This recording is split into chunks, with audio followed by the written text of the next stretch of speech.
Oh, hello. 1.2K mga palangga. Dali aragon nyo ni Daghan. Naigalive ganihang ungas. Jutay na ba kayo nananaw?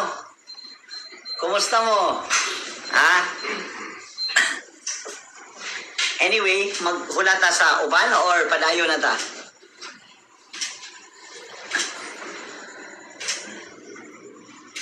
Ingon ani ha.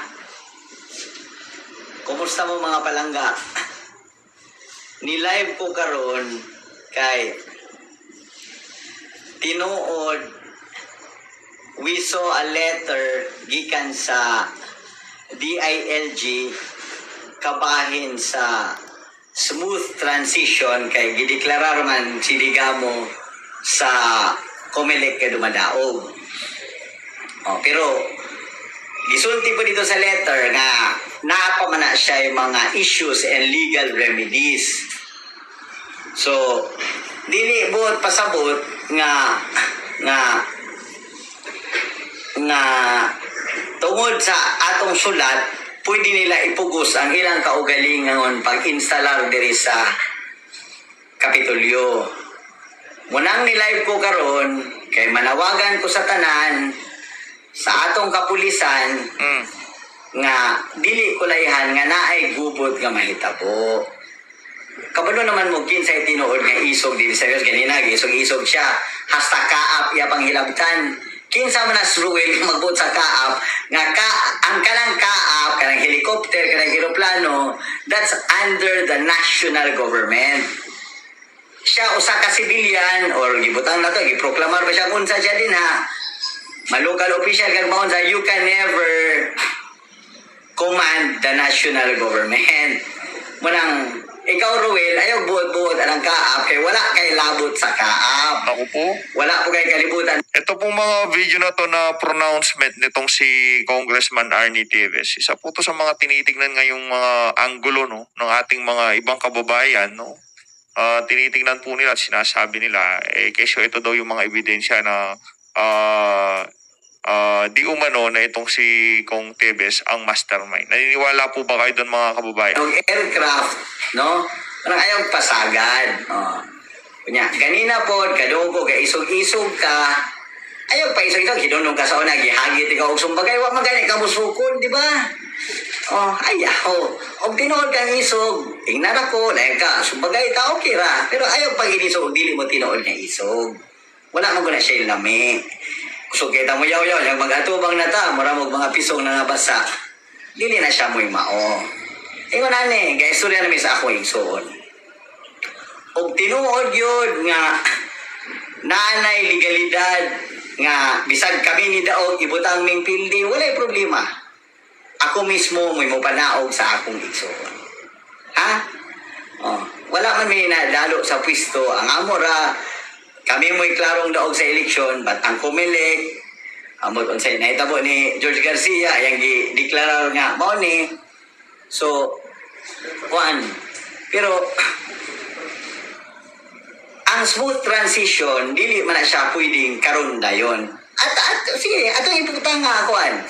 Sa pagkakaroon kamoy gideklara sa COMELEC. Then ako ra hangyo sa kapulisan, dili kulayhan nga inyong itolerate nga nay manggubot-gubot diri kay ilan ang himuon dili man pud ko mahadlok kailan naman mo nako di ba alang-alang magpatunog na lamang mi tinuod si Henry butan pero nasayod mo si Arnie butan pero musukol ha napaputay mga kaso. Napay kaso sa Supreme Court, napay kaso sa ASA, napagani protesta sa COMELEC, mga cases nga wala pa na-resolve. So again, the order of the DILG was to facilitate in a smooth transition. Okay, we will do a smooth transition. Ang ako ra gyud ayaw ninyo ipugos o gamit o kusog dinhi sa Kapitolyo kay dili pud may lamigas lang nga kaya ninyong tumban. Ha? Kabalo po ko na kami wala man may kapanunog og tawo o ug kami pod mo'y maipit parehas ra og halas, mamaak naman ang halas ug atong korneron, di ba? Again, kamo pod mga tawo ayaw mo sagad tuo anang order anang ruwel, pasagar na siya yaw-yaw, hinumdum mo atong kadiskusyon siya sa airport, istorya siya kabahin og kani about flight and all, di ba? He doesn't understand principles of flight. How can you discuss aircraft and airports when you do not even understand the principles of flight, di ba? He was suggesting to put the airport in shutdown where it's very turbulent, which is to me a stupid idea. Again, ingon ani lang. Akong ibalik sa ikatulo nga higayon, dili ta maginubo. Police, army, kabalukong, dihay mga army nga nilaban niya. Pero karon manawagan ko ninyo, ako naman yung gipakuan sa Congress. Dili mo pwede mag-apil-apil ani. You can watch from the sidelines as pacifiers, as watchers of peace and order, pero dili mo pwede army o police mo kauban sa bisag kinsa namo or mo laban sa bisag kinsa namo. Kunya, walay mo gamit og pwersa, palihog lang. Kay again, dili ko mahadlok, dili ko mo atras, basta na ako sa insakto. Again, warning, ikaw Ruel, ayaw pasagad og yaw-yaw, ayaw ordiri ang kaap, kay ang kaap dili under ninyo. Mas naapagani kuy say sa kaap bilang congressman because we are the ones who deliberate and approve or deny the budgets of our national agencies. Ikaw, wala kay katungod sa kaap. Butol ng tao nga mutuo nimo, lagmit parihas ra mo. Kunya usa pa, gisapot kay ko ganyang gainisog ka, kay kabalo kong dili kay isog, hinumdum ka, gihagin ikaw sumbagay diya sa kuan, sa Bethel, wala man ka musukol. Kay nahadlo ka, punay klarong istorya. Kung di mong kakaroon, you're a different Ruel, di ka mo isog na karoon, ingnan ako. Huwag asa na magkita, kita lang daw sumbagay ta. Parang makita agad o kinsa isog. Walay labanay, walay sikuan, siya kita lang do ka. Mano a mano, kamay sa kamay. Ayun. Yan po yung mga sinasabi ng ating mga kababayan. No? Kasi itong si Congressman Teves, mahilig po talaga sa ganyan. Kung naalala niyo po, itong si Teves at itong si Tulpo, si Ben Tulpo, nagkainitan, nagkahamunan sa social media. Mahilig po talaga sa ganyan itong si Kong Teves. Walang bodyguard, walang baril, walang armas. Just let me know anytime, any place. Di na tayo mag-inisog ang istorya. I'm talking very calmly. I'm even smiling.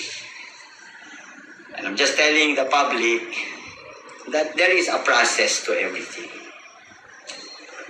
If the process and the legal remedies all favor you, then be it. If it favors us, then be it. Just like what I said earlier, few days ago, sugarol man ko, angay ta modawat o kadaugan o kapilihan. Klaro kaayo na kami ni daog atong eleksyon. Tinood. Ug naamo gani illegal nuisance. Ingon ani day mga palaka. Dili pwede gyud idugang ang boto sa laing tawo sa usa ka tawo.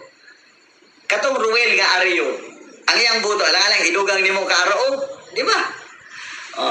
Kaya wala dito siya pamilya.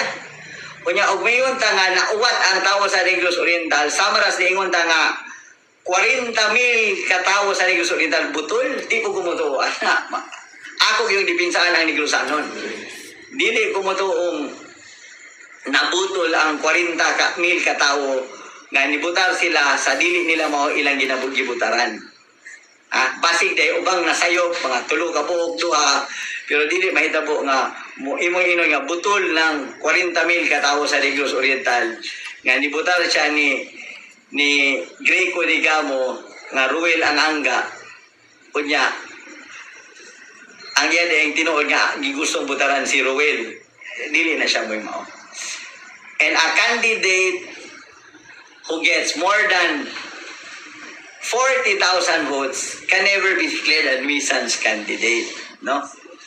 Di ba? Imposible, dili na siya mo'y mao. Kuya usa pa, sa tinuod lang, under the Constitution, nobody should even be declared a nuisance candidate unless you do not know how to read and write. Because the only minimum requirement of any candidate is being able to read and write, and you have to be at the right age. Again, everybody has the right to suffrage. Tanang tao pwede mo nang sab.